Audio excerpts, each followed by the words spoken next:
औज़ु बिल्लाहि मिनश्शैतानिर रजीम बिस्मिल्लाहिर रहमानिर रहीम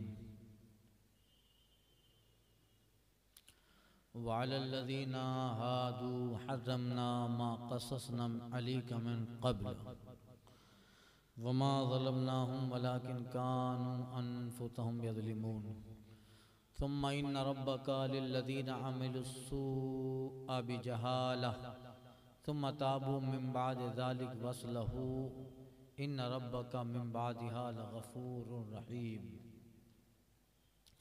और ख़ास यहूदियों पर हमने हराम फरमाई वो चीज़ें जो महबूब सल्लल्लाहु अलैहि वसल्लम हमने तुम्हें पहले सुनाई। हमने उन पर जुल्म न किया, हाँ वही अपनी जानों पर जुल्म करते थे। तुम्हारा रब उनके लिए जो नादानी से बुराई कर बैठे फिर उसके बाद तौबा करें और संवर जाएं, बेशक तुम्हारा रब इसके बाद ज़रूर बख्शने वाला मेहरबान है।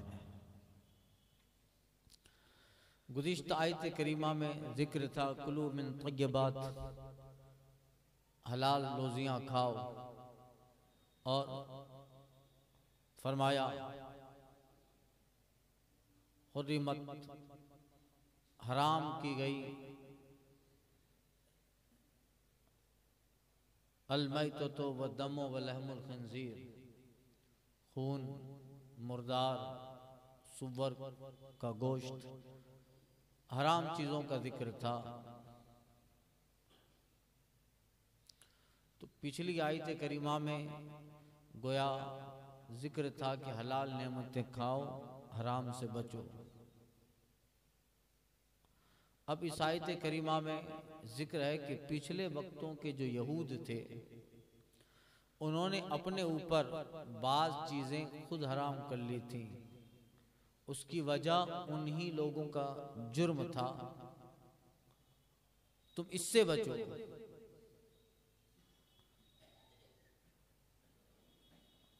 अब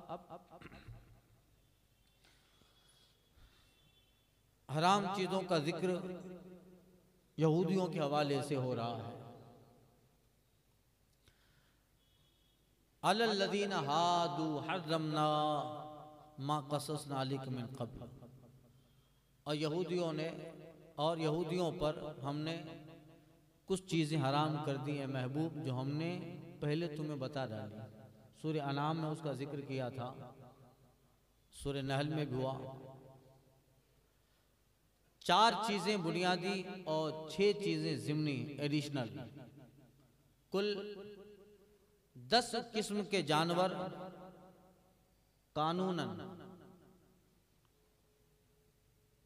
खुद उन जानवरों की गंदगी, पलीदी और उनके गोश्त के नुकसान होने की बुनियाद पर 10 चीजें कानूनन हराम कर दी गई हैं। और कुछ जानवर सिर्फ सजा के तौर पर ऐ महबूब हमने उन लोगों पे हराम कर दिए जो मजहबन यहूदी थे, खा वो बनी इसराइल हों या कोई और हो। सूरह बकरा में भी इसका जिक्र हुआ। तो बैक वक्त इन तमाम पर वो सब जानवर और उनकी जिस्मानी चर्बी, गोश्त वगैरह हराम फरमा दी। और हुजूर से कहा जा रहा है क़ससना अलैका मिन क़ब्ल, हमने आपको पहले बताया सूरह नहल में भी है महबूब और सूरह अनाम में भी।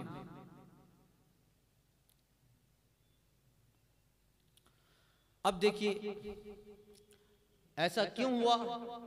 वो जानवर पहले हलाल थे, फिर अल्लाह ताला ने वो मखसूस जानवर यहूदियों पे हराम कर दिए। ऐसा क्यों? तो फरमाया गया कि इन हुर्मत और एक खास तबके को इन जानवरों की लज्जत आमेज और उनके बेहतरीन गोश्त से मना कर दिया गया। इन यहूदियों की सुस्ती और नेमत से नाशुक्री की बुनियाद पर, और ये इन लोगों पर ये जानवर हराम करना ऐ महबूब अगरचे बहुत बड़ा नुकसान था, बहुत बड़ा खसारा था, जुल्म था, मगर मा ज़लमना, हमने इन पर ये जुल्म नहीं किया। कानू अनफुसुहुम यज़लिमून, ये लोग खुद अपने जानों के जालिम थे। न अल्लाह ताला कभी किसी पे जुल्म करता है। यहूदियों ने अपनी नादानी और हिमाकत की बुनियाद पर, अपनी सरकशी की बुनियाद पर, बदबख्ती की बुनियाद पर और नफसानी शैतानी हरकतों की बुनियाद पर खुद अपने ऊपर वो जुल्म कर रहे थे।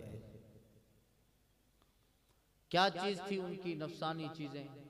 हर नबी, हर पैगंबर जो आता था बनी इसराइल में, उनसे उन्होंने दुश्मनी की। पैगंबर जो कानून लेके आता, जो दीन लेके आता,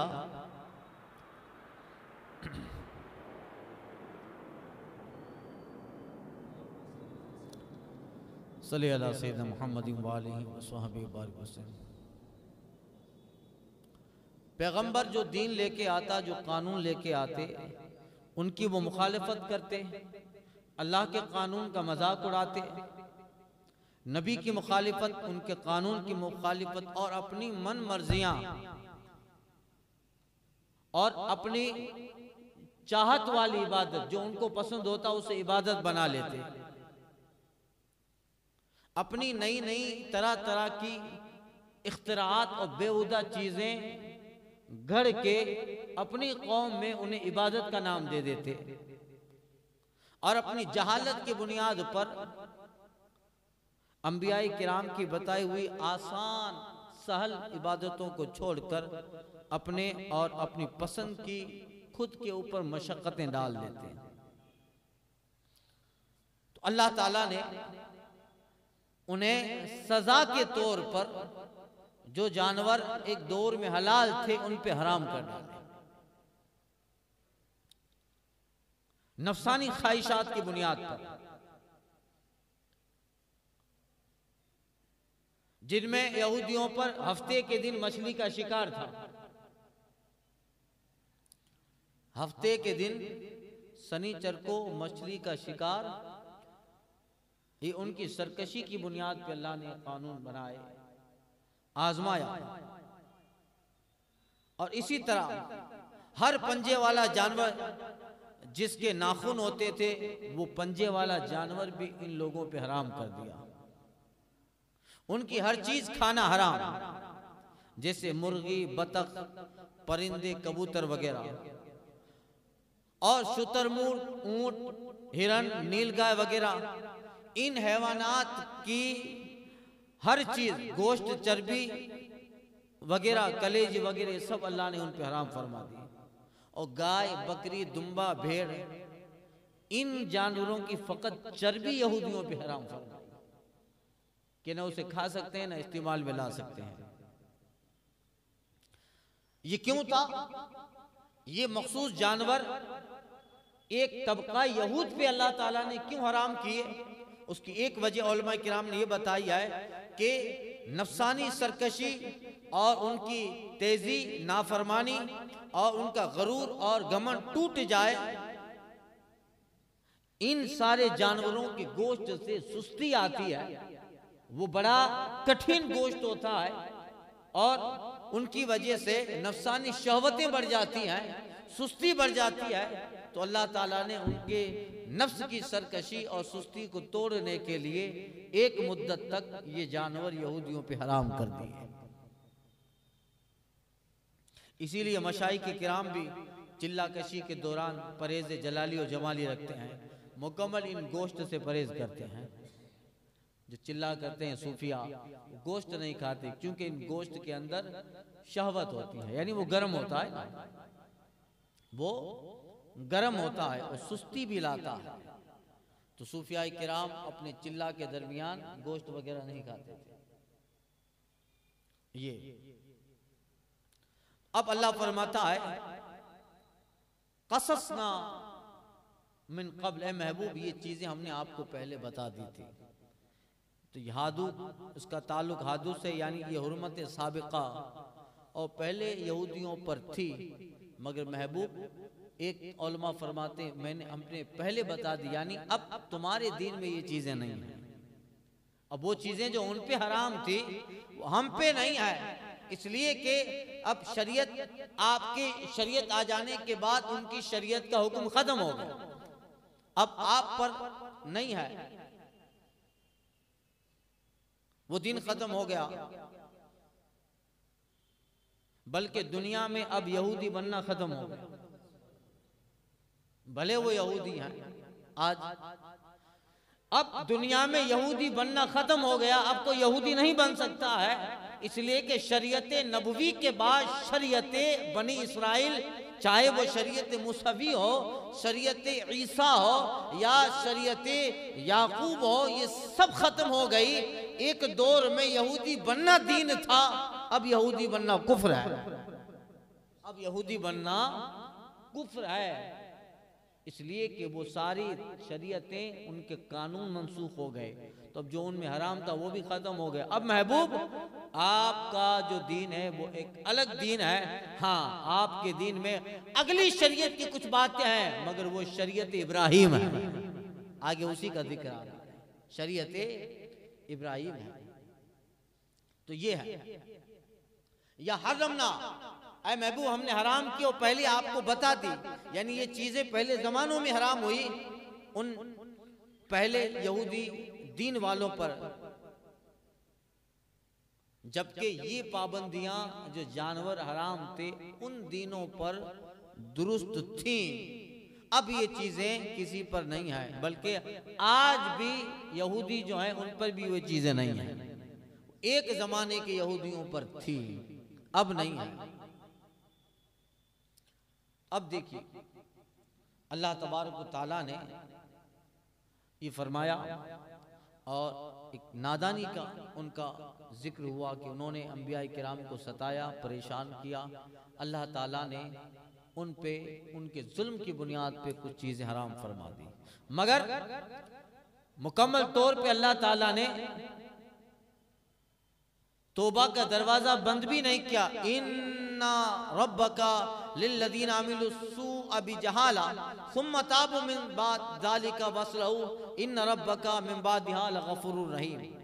ऐ महबूब, फिर वो जो कभी जहां भी कितने ही गुनाह नाफरमानियां कर लें, फिर भी बेशक ऐ महबूब नबी तुम्हारा रब ऐसे ही उन लोगों के लिए जिन्होंने अपनी लंबी उम्रें पाली, हर तरह की बुराई, हर तरह की बदआमालियाँ, कुफ्र, शिर्क, मुनाफिकत, गुस्ताखी, नादानियाँ, फिस्क व फुजूर, कबाइर, सगाइर, लफ्ज़िश खताएं, अपनी जहालत की वजह से बहुत गुनाह कर लिए, फिर कभी उनको होश आ गया, उनके ज़मीर ने झंझोड़ा, उनका कल्ब बेदार हुआ, अक्ल ठिकाने आ गई और तौबा की तरफ माइल होने का इरादा किया। इतने सालों तक गंदी जिंदगी के और उसके बाद सच्ची तौबा की और तौबा के बाद उस तौबा पे कायम रहे, हर वक्त नेक कामों में जिंदगी गुजारने का अहद किया और अच्छे आमाल सालिहा में उन्होंने अपनी सांसें गुजारी। साबिका अकड़, गमन, गुरूर, अंबिया से दुश्मनी, मुनाफकत, निफाक, इन सब को तोड़कर आजिजी इख्तियार की और शर और फसाद को खत्म करके इस्लाही काम किया। बेशक ऐ महबूब कायनात, आपका रब इस सच्ची तौबा के बाद लगफूरुर रहीम, जरूर उन्हें बख्शने वाला मेहरबान है। लगफूर, गफूर है, यानी कुफ्र से जब वो ताइब होंगे तो कुफ्र से उनकी तौबा कबूल करेगा। रहीम यानी फिस्क व फुजूर में फंसा था, जुल्म जबर में फंसा था और फिर वो तौबा करके असलहू अपने आप को संवार ले, तो महबूब आपका रब कुफ्र से भी तौबा कबूल करके हिदायत देगा। फिस्क व फुजूर से अगर तौबा करेगा तो नेक बना के समझने की तौफीक देगा। इसलिए लगफूरुर रहीम, महबूब तेरा रब मेहरबान है। अजमत हुजूर बयान की गई, इन्न रब्बका, ऐ महबूब तेरा, सुभान अल्लाह। यहाँ ये आयत आयत तौबा भी है, ये अल्लाह की अजमत का जिक्र भी ये आयत और इस आयत में जहां गफारियत रहमान, गफारियत रब और रहमानियत रब का जिक्र है, वहां इस आयत में महबूब की अजमत का भी जिक्र है। ऐ महबूब, उनका रब उन्हें बख्श देता, ये भी कह सकता था। रब यहूदियों का भी रब है, वो नसारा का भी रब है। ये और बात है कि वो रब को जानते नहीं है, रब को उसकी सिफात के एतबार से पहचानते नहीं है, मगर वो रब तो सबका है। जब जिक्र इनका हो रहा है, बयान इनका चल रहा है, और ये लोग अगर तौबा करके, अंबिया के कत्ल से तौबा करके या फिस्को फुजूर से तौबा करके बारगाह में आ जाएं, तो ये कहता रब महबूब, उनका रब उन्हें बख्श देगा, उनका रब उन्हें रहम फरमा देगा। नहीं, ऐ महबूब, इन रब्बका, तेरा रब, इन रब्बका कहकर कहा जा रहा है, महबूब जो बख्शेगा वो रब तेरा, यानी दरबार मुस्तफा का बताया जा रहा है। इसलिए एक आयत में फरमाया, वलो अन्नहुम ज़लमू अनफुसहुम जाऊका फस्तगफिरुल्लाह वस्तगफर लहुमुर रसूल लवजदुल्लाह तव्वाबुर रहीमा।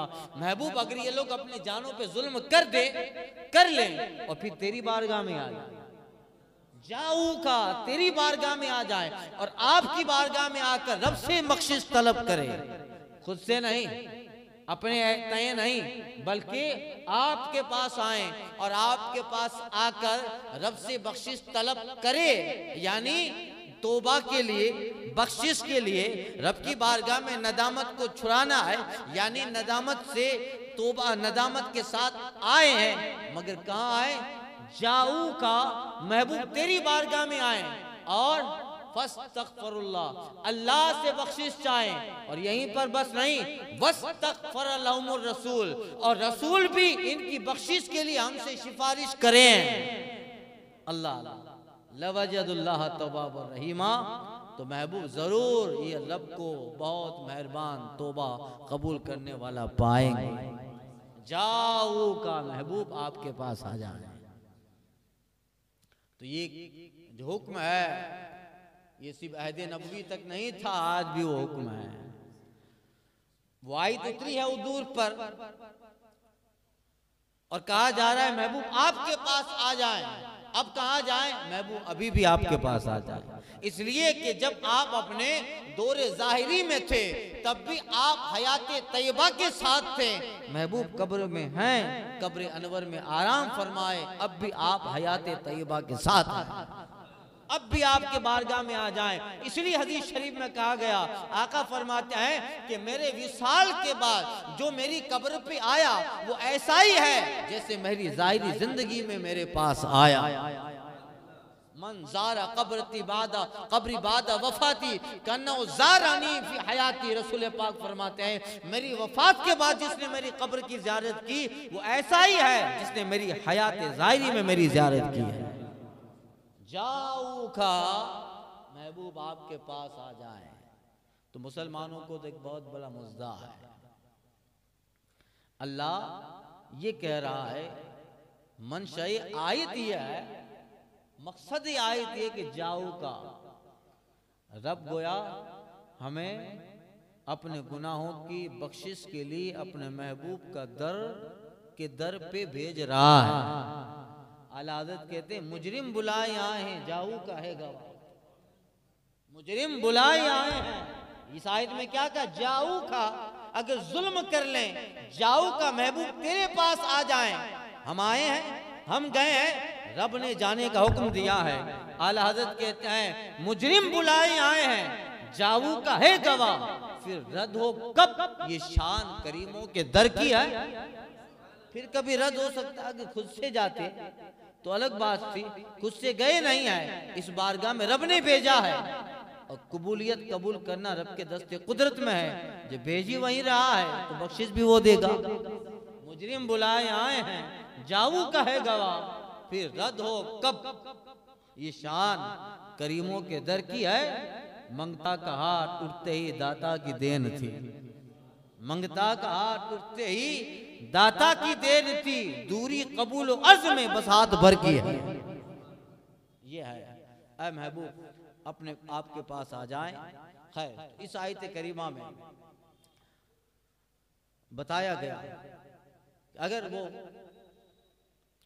इन रब्बका लिल्लज़ीना अमिलुस्सू, वो जिन्होंने बिजहाला नादानी की बुनियाद पर बुराई कर ली है और फिर उनका ज़मीर जागा, फिर तौबा की, वो असलहू, और उस पे संवर गए। असलहू, तौबा तो कर ली मगर उसके बाद संवर गए, अपनी हयात में इनकलाब पैदा कर लिया।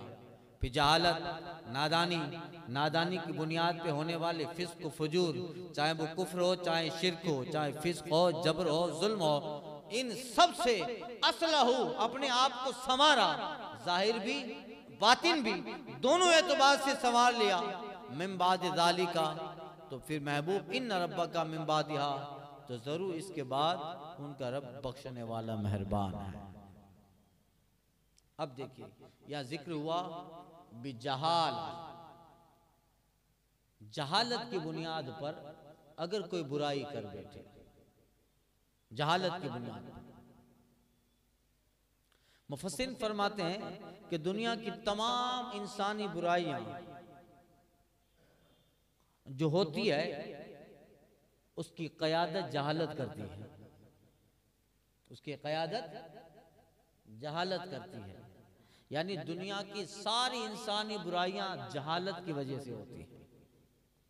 अगरचे कुफ्र और शिरकी क्यों ना हो, अगरचे काफिर फासिक दुनिया के सारे उलूम पढ़ डाले, दुनिया की सारी किताबें पढ़ डाले, वो काफिर है, वो फासिक है और उसने दुनिया के बड़े बड़े जामियात से इल्म हासिल किया मगर कुफ्र पे रहा, जानते हुए भी अगरचे अम्र और नहीं की सारी मालूमात रखता हो कि ये हुक्म है, ये करना है, ये नहीं करना है, खा किसी शख्स का कुफ्र और गुनाह कैसा ही क्यों ना हो, चाहे किसी फासिक की सोहबत की वजह से हो या खानदानी असर की बुनियाद पर हो, किसी ने उसको कुफ्र और फिस्क पर माइल कर दिया हो या खुद अपनी बदतीनती बदखसलती की वजह से या बुरे अकायद या बुरे किताबें या बद अकीदों की किताबें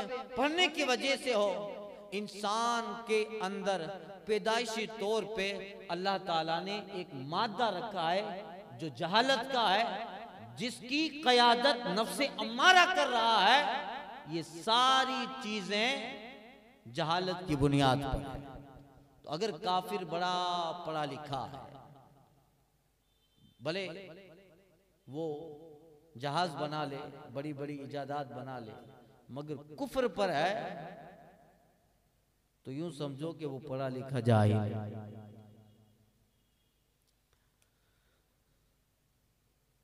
दुनिया के सूफिया किराम फरमाते हैं कि दुनिया के सारे इंसानी बुराइयों की क़यादत जहालत कर रही है और जहालत की क़यादत नफ्स अम्मारा कर रहा है। दो नफ्स अल्लाह ने दिए, नफ्स अम्मारा, नफ्स मुतमइन्ना। वमा उबरी नफ्सी इन्न नफ्सल अम्मारतुम बिस्सू, सूरह यूसुफ में उसका जिक्र है। और नफ्स मुतमइन्ना, या अय्युहा नफ्सुल मुतमइन्ना इरजिई इला रब्बिक रादियतम मर्दिया। तो जो अच्छाइयां हैं, बेहतरीन सिफात हैं, उसकी क़यादत नफ्स मुतमइन्ना करता है और इंसानी जितनी बुराइयां हैं उसकी क़यादत जहालत करती है और जहालत को जो संभाले हुए है वो नफ्स अम्मारा है। और जहालत का लग़वी माना होता है ना समझी। डिक्शनरी में अगर देखोगे तो जहालत का माना क्या है, ना समझी। और इसका जो मध्य मुकाबिल वर्ड है, इसका विरुद्ध शब्द जो है, अपोजिट वर्ड, वो है फहम, फरासत और तफक्कुह। वो है फहम, फरासत, तफक्को, जिसको समझ कहते हैं। अब जिसके पास फहम और फरासत और तफक्को की रोशनी और नूर ना हो, जाहिर बात है उस वक्त हर वक्त जहालत का उस पे गलबा रहेगा। इसीलिए कहा, हदीस शरीफ में भी आया है और कुरान की आयत का मकसद भी है, कि अल्लाह ताला जिस बंदे के साथ भलाई करना चाहता है, तफक्कुह युफक्किहु फिद्दीन, अल्लाह ताला उसे दीन की समझ देता है। अब गोया पता चल गया कि अगर काफिर बहुत बड़ा दुनियावी उलूम का माहिर भी है, कुतुबें पढ़ चुका है, कुतुब पढ़ चुका है और वो दुनिया के सारे उलूम पढ़ा हुआ है, मगर उसके बावजूद कुफ्र पर है, उसके बावजूद शिर्क पर है, तब भी वो जाहिल है। क्यों?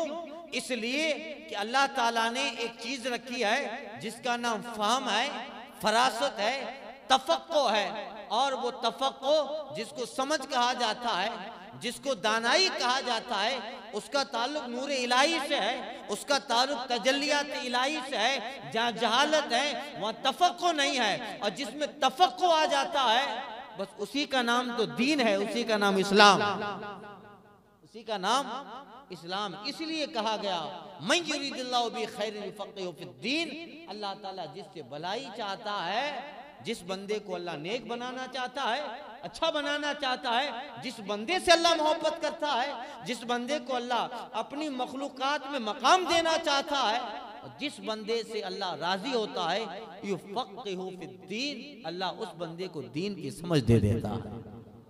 दीन की समझ यानी इस्लाम समझ रहा है, दीन समझ रहा है, इस्लाम पर कायम है, दीन पर कायम है। फिर वो लारी चलाने वाला हो, वो बड़ी यूनिवर्सिटी और जामियात में बैठे हुए उस काफिर से बेहतर है जिसने हजारों किताबें पढ़कर भी फिक्र न समझा, तफक्कुर न समझा, दीन और वहदानियत नहीं समझी। उस हजारों किताब पढ़ने वाले उस मुशरिक, उस काफिर से वो जाहिल लारी वाला बेहतर है जिसने इतना तो समझ लिया कि मेरा रब परवरदिगार है और उसी के आगे सजदा, वो फकीह हो गया।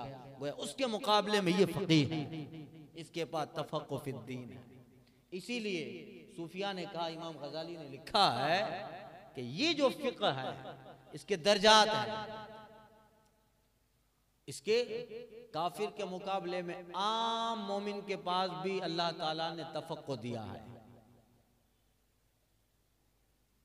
आम मोमिन के मुकाबले में। इसलिए सूफिया किराम इज़वानुल्लाह अलैहि अजमईन ने इसी चीज का जिक्र किया है और कहते हैं कि उसके मुकाबले में ये दाना है, ये अक्लमंद है कि अल्लाह ने इसे इतनी समझ दी कि वो दीन पर है, दीन को समझा है, खुदा की वहदानियत का इकरार कर रहा है और आखिरी नबी सल्लल्लाहु अलैहि वसल्लम की नबूवत का और रिसालत का और इस बात का कि नबी करीम सल्लल्लाहु अलैहि वसल्लम अल्लाह के बंदे हैं, उसके रसूल हैं। तो दुनिया की सारी बुराइयों की जड़ जहालत है। अब सूफिया कहते हैं कि जहालत के 3 हथियार हैं। कितने? एक जिद है, एक गुरूर है और एक सरकशी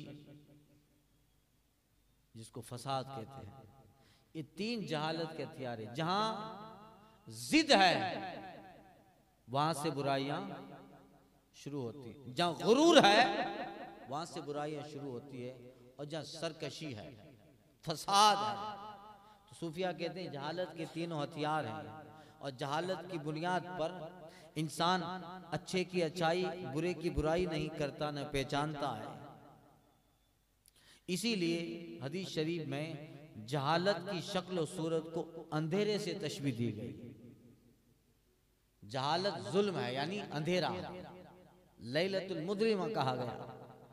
जहालत तारीक अंधेरा है और इल्म को रोशनी कहा गया है। इल्म को रोशनी कहा गया क्योंकि इंसान जहालत के मुकाबले में जब जहाल और जाहिल होता है, जहालत आ जाती है तो जहालत अपने हथियार उस इंसान पे डाल देता है। तो जाहिर बात है जहालत जब हथियार डालेगी तो जहालत के एक हथियार का नाम जिद है, जहालत के दूसरे हथियार का नाम गुरूर घमंड है, जहालत के तीसरे हथियार का नाम फसाद है, सरकशी है। जब वो जहालत आया तो जिद भी ले आया, फसाद भी ले आया, गुरूर भी ले आया, मगर इंसान को पता नहीं चलता। क्यों नहीं पता चलता? कि जहालत अंधेरा है, वो ऐसी तारीकी रात में है कि रोशनी नजर ही नहीं आ रही, रोशनी नजर नहीं आती। इसलिए सूफिया कहते हैं कि जाहिल बिल्कुल बेबस और बेमजबूर है, इसलिए कि वो अंधेरी दुनिया में है।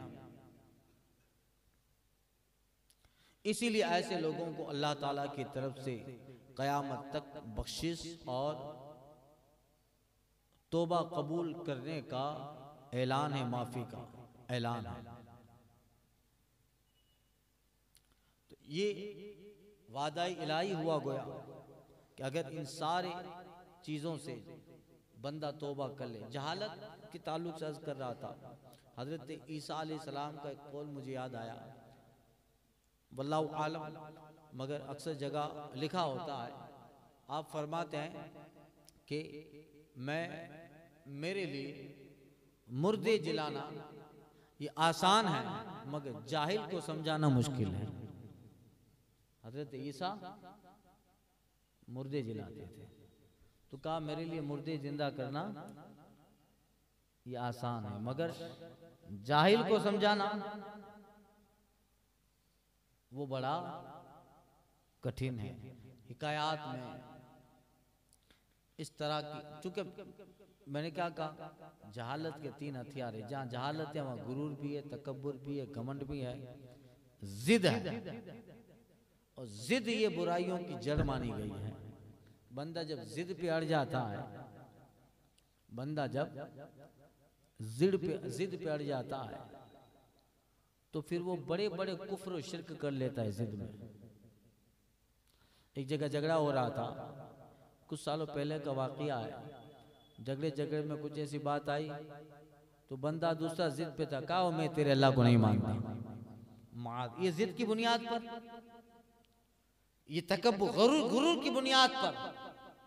जहां जहालत है, मगर इल्म होगा, अदब होगा, आगाही होगी। इसलिए कि इल्म रोशनी का नाम है, इल्म उजाले का नाम है। जब इस दिल में इल्म है, उजाला है, जब उजाला है उसमें आजिजी दिखेगी, इनकिसारी दिखेगी, और उसमें जिद भी नजर आएगी, तो उजाले में पहचान लेगा इसको जिद कहा जाता है। ये तकब्बुर है, ये फसाद है, ये तबाही की तरफ ले जाएगा, ये बुराई की तरफ ले जाएगा। दूसरी तरफ आजिजी है, दूसरी तरफ इनकिसारी है, दूसरी तरफ सजदा इलाही है, दूसरी तरफ खुदा की बारगाह का मुकर्रब होने का जज्बा है। ये सारी चीजें इल्म के उजाले में दिखती है। इसलिए इल्म आता है, आजिजी भी आती है, इनकिसारी आती है, सजदे का शौक आता है, रब की तरफ कुर्ब का ज़ौक़ आता है, इल्म का इश्तियाक उसे कहां कहां ले जाता है। इल्म उजाला है, उजाला यहाँ है कि उस उजाले में बंदा अब्दुल कादिर जिलानी जैसा शेख कामिल बगदाद में बैठकर उस इल्म के उजाले की रोशनी में अर्श और बाला अर्श लोहे महफूज पढ़ रहा है। इल्म का उजाला, इल्म का उजाला था। बहुत से आदमी कहते हैं दरस्तुल इल्म हत्ता सिरतु कुतबा व निलतु सादा मिन मौलल मवाली। अब्दुल कादिर शेख गिलानी, अबू मोहम्मद महिउद्दीन गौसी आजम कहते हैं मैं इल्म पढ़ा, इतना पढ़ा, मैं पढ़ता गया, मेरा अंदर का बातिन मुनव्वर होता गया, उजाला होता गया, यहाँ तक के मैंने सरकशियों को पहचान लिया, मैंने जिद और गुरूर और घमंड को पहचान लिया, और मैंने पहचाना कि मार्फत किसे कहते हैं, हकीकत किसे कहते हैं, ताजीम किस चीज का नाम है, आगाही और शूर किसका नाम है। मैंने ये सब चीजें इल्म के उजाले में देख ली, परख ली, तो मुझे इन चीजों की हकीकत का इल्म हो गया। जब इल्म हुआ, मैंने बुराइयां, मनहियात जो हैं शरीयत में जिनसे रोका गया, उन्हें छोड़ दिया, अवामिर को इख्तियार कर लिया। नतीजा क्या हुआ? दरस्तुल इल्म हत्ता से तो कुतबा, मुझे इल्म के उजाले ने यहाँ तक पहुँचाया कि मैं पढ़ते पढ़ते कुतबे जमाना हो गया। सिर तो कुतबा, मैं पढ़ते पढ़ते कुतुब बन गया। यानी कुतुब कब बनता है? जब मार्फत आती है। मार्फत कब आएगी? जब इल्म होगा, इल्म का उजाला होगा, तब देखेगा मार्फत है। जहालत तो ऐसा अंधेरा है कि कुछ देखने ही नहीं देते। तो ये जहालत अभी समाज में कैसे वाकयात होते हैं जहालत की बुनियाद पर।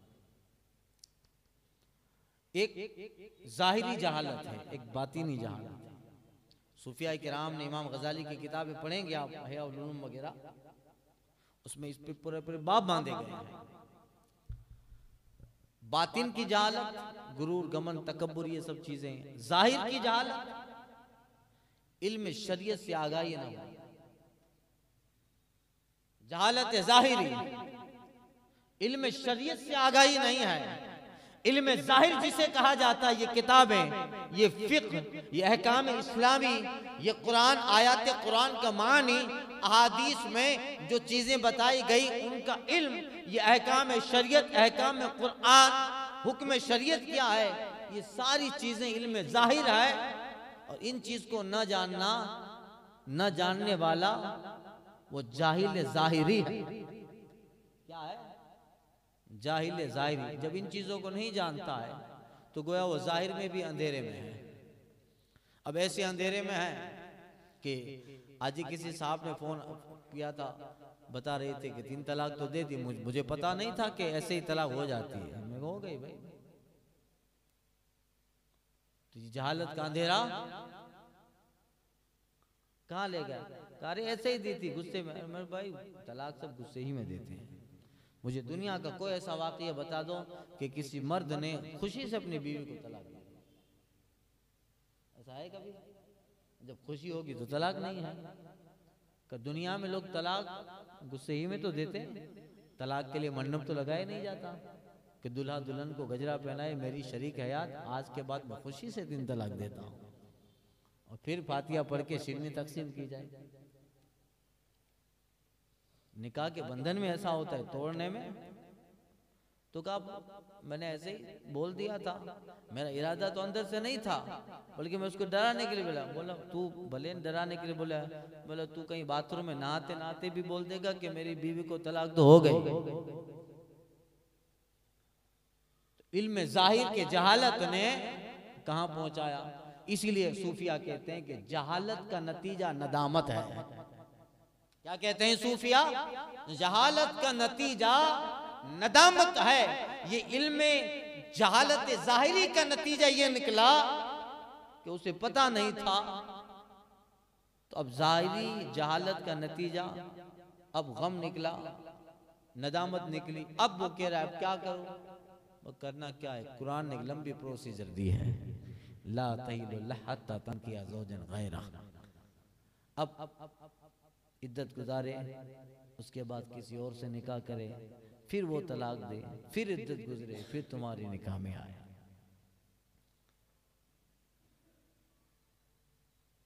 तो ये है जहालत, जिसकी वजह से बहुत सारे, चाहे जहालत ज़ाहिरी हो या बातिनी हो, अल्लाह ताला हमें दोनों तरह की जहालत से महफूज रखकर इल्म ज़ाहिर भी दे, इल्म बातिन भी दे। इकबाल कहते हैं इल्म की हद से परे बंदा मोमिन के लिए। इंसान जब आलिम ज़ाहिर बन जाता है, जब उलूम शरिया पा लेता है, अहकाम कुरान पढ़ लेता है, उससे समझ लेता है, फिक़्ह पढ़ लेता है, तो इस पढ़ने के बाद उसका जाहिर अच्छा हो गया। वो समझ रहा है कुरान को, वो समझ रहा है हदीसों को, वो समझ रहा है हुक्म कुरान को, मगर इसका ताल्लुक सिर्फ जाहिर तक है। उलमा कहते, सूफिया कहता है कि दुआ रब से करो कि रब तुम्हें जब इल्म जाहिर का लिबादा पहनाए तो साथ साथ अल्लाह ताला इल्म बातिन का भी लिबादा पहना दे, ताकि उस इल्म से तेरा जाहिर भी अच्छा चमकीला हो और उस इल्म से तेरा बातिन भी चमकीला हो। इसीलिए इस इल्म के बाद भी एक इल्म है, सूफिया कहते हैं दोनों इल्म की दुआ करो, इल्म जाहिर की भी रोशनी दे, इल्म बातिन की भी। इसलिए कहा इस इल्म के बाद दूसरा इल्म पढ़ा जाता है, इल्म की हद से परे। आगे इकबाल कहता है इल्म की हद से परे बंदे मोमिन के लिए नेमत दीदार भी है, लज्जत शौक भी है। वो जब इल्म आता है इस इल्म जाहिर के बाद, फिर उसमें नेमतें भी है, लज्जत दीदार भी है, तजल्लियात इलाही भी है, मारफत खुदाबंदी भी है। उस इल्म का हाल यह है कि फिर जब बंदा उस इल्म बातिन से अपना बातिन जब रोशन कर लेता है तो उसके दिल पे तजल्लियात इलाही का इस कदर वरूद होता है कि शेख अब्दुल कादिर जिलानी बगदाद में बैठे अपने मुरीद के यहाँ हाथ धो रहे हैं और आंखें बंद करके दिल को देख कर लोहे महफूज पे उसकी तकदीर पढ़ रहे हैं। यही इल्म बातिन, इल्म बातिन की रोशनी है। वो रोशनी कहां तक जाती है? मगर सिर्फ इल्म जाहिर आ जाता है तो चांद से कि बंदा गुमराह हो जाए। शैतान के पास इल्म जाहिर बहुत था, इल्म बातिन नहीं पाया। इल्म बातिन जब उस इल्म की चमक अंदर घर का जाती है ना, तो फिर अंदर को ऐसा रोशन कर देती है, ऐसा रोशन करती है कि उसके दिल की तख्ती पर सिफात इलाही की तजल्लियों का वरूद होता है। फिर सरकार मुफ्ती आजम हिंद ट्रेन में बैठे हैं, जो है लोकल डब्बे में ट्रेन के बैठे हैं और आंखें बंद हैं। जब वो सरकारी मुफ्ती आजम हिंद हालत बेदारी में हो, सफ़र में हो, क़याम में हो, नमाज से फारिग हो, कलमा का विर्द है, कलमा पढ़ते हैं, मगर उन्होंने इल्म ज़ाहिर से अपने आप को संवारा था और उस इल्म की रोशनी उनके बातिन तक पहुंची। आराम से सफ़र कर रहे हैं, ट्रेन में बैठे हैं, आंखें बंद हैं, लब बंद है, मगर मुफ्ती आज़म हिंद का दिल कह रहा है ला इलाहा इल्लल्लाह, ला इलाहा इल्लल्लाह, ला इलाहा इल्लल्लाह। क्या है? इल्म की हद से परे बंदे मोमिन के लिए नेमत दीदार भी है, लज्जत शौक भी है। वो इल्म जिसकी रोशनी में बहुत देखा जाता है, दूर तक देखा जाता है, तो ये जहालत है। और हमारे सूफिया उलमा जो हमें दुआएं तालीम फरमाई, उनमें ये भी है कि ऐ मौला जहालत से तेरी पनाह मांगता हूँ, औज़ु बिका मिन जहालत। ऐ मौला जहालत से तेरी पनाह मांगता हूँ, इसलिए कि ये जहाँ है वहाँ गुरूर भी है, फसाद भी है और सरकशी भी है। और जहाँ इल्म है, इल्म का काम है रोशनी फैलाना, और जहाँ इल्म का उजाला आता है फिर वहाँ अल्लाह अकबर जो नेमतें मिलती हैं बंदे को, इल्म ज़ाहिर हो, इल्म बातिन हो, तो फिर बंदा उस मकाम पे होता है कि अल्लाह अकबर। एक अल्लाह का बंदा कब्र में लेटा है, जनाजे में लेटा है, एक अजनबी आकर पूछता है, हजरत आपके पास पूछने आया था, बहुत ज़मानों तक सुनता रहा, फना किसे कहते हैं, बका किसे कहते हैं, ये आपके पास आखिरी दरवाज़ा था, कब बता दो फना क्या है, बका क्या है। अल्लाह अकबर। हजरत ने अपने जनाजे से उठकर जवाब दिया कि जो लेटा था वो फना था, और मरने के बाद तुझे जो जवाब दे रहा है वो बका है।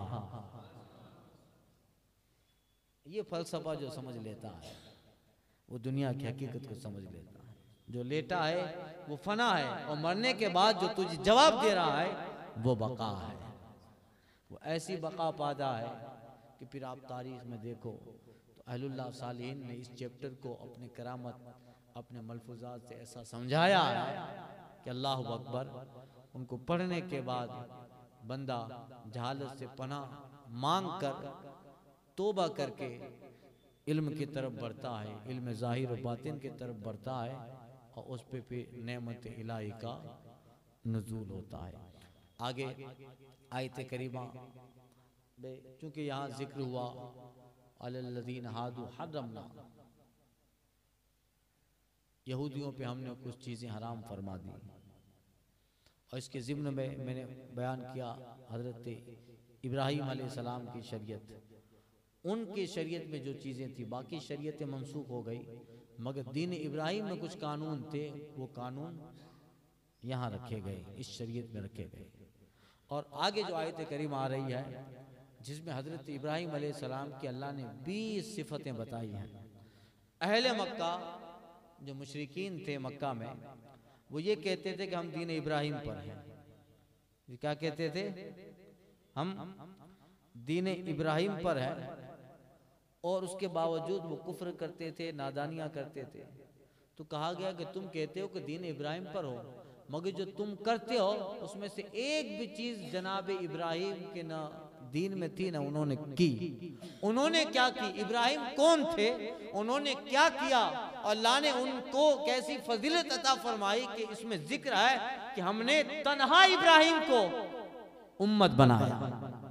एक इब्राहिम को पूरा दरबारे नमरूद है, उसकी रियासत आम्मा है, वो सबको अल्लाह ताला ने ऐसा कहा कि ये कुछ नहीं है, पूरी रूए जमीन पे नमरूदियत है, वो सब कुछ नहीं है।